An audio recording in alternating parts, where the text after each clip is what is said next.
Well, hello, Springfield. My name is Bruce, and I am the executive lead pastor at Oakbank Baptist Church. You know, who would have imagined even a few months ago that we would find ourselves where we are today? Many of us have been self-isolating for the last many weeks, and even as things are just now beginning to slowly open up, we know that we're really not out of the woods yet, are we? For some of you, we know that this has been an especially difficult number of weeks. Being separated from our friends and our family and the people that normally offer us so much support is difficult enough, but you attach to that the possibility of possibly making someone we love sick if we choose to see them. Well, that really adds a whole new layer of anxiety, doesn't it?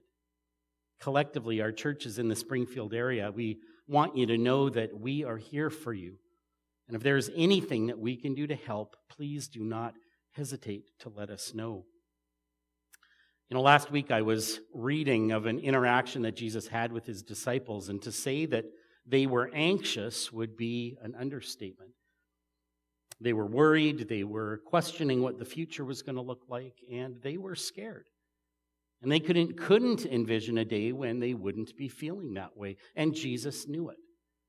And in John chapter 14, this is what Jesus says to them. He says, "Do not let your hearts be troubled." Now, that word troubled can also be translated as meaning afraid or even cowardly. So really, Jesus is saying to them, you don't have to be troubled or afraid. Later on in the passage, he goes on to say, "I will ask the Father, and he will give you another advocate to help you and to be with you forever." And I love how he follows that statement up, because he says, "I will not leave you as orphans. I will come to you." You know, back in the days when this passage was written, orphans really had no options at all. I mean, there were no social programs, there were no churches or food banks, there was no governments stepping in to help. There was literally nothing. There were no options.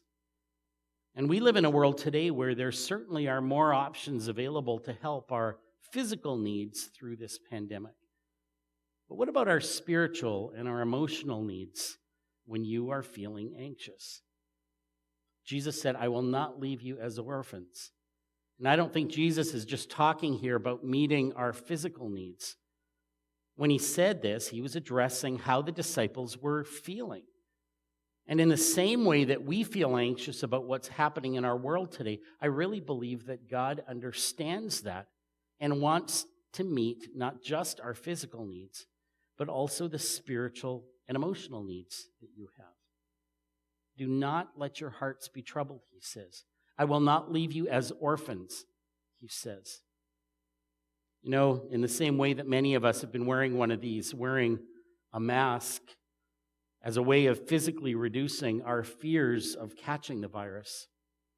And maybe we need to claim this promise of Jesus that our hearts don't need to be troubled, and that he will not leave us as orphans. He will not leave us to fend for ourselves in these moments.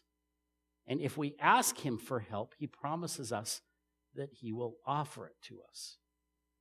I would encourage you to take some time today to read through the whole interaction in John 14 and take comfort in the fact that he loved us so much that he wants to provide for you what you need most today.